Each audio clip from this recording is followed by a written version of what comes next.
Hi friends, welcome to temple series 3. இன்னைக்கு நாம பார்க்க போற கோயில் தென்காசி மாவட்டம் சிவசேலம்ல இருக்கிற சிவசேலநாதர் திருக்கோயில். ஊரும் பேரும் ரைமிங்கா இருக்குல்ல. பெரும்பாலும் பெரிய கோயில்கள் இருக்க ஊருக்கு அந்த கோயிலோட பேர் தான் வைப்பாங்க.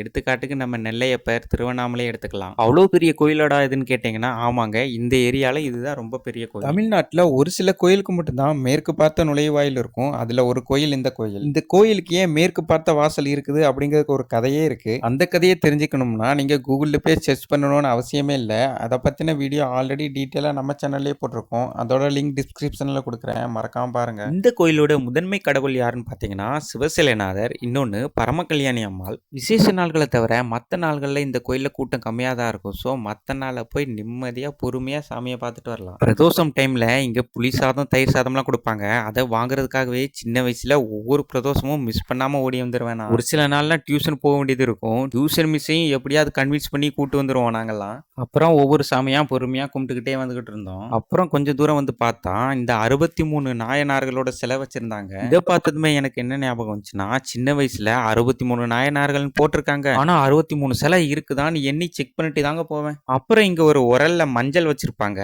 இந்த கோயிலுக்கு வர பெண்கள்லாம் அந்த மஞ்சளை இடிச்சு அதுல இருந்து மஞ்சள் தூள் எடுத்து நெத்தியில பூசிட்டு போவாங்க.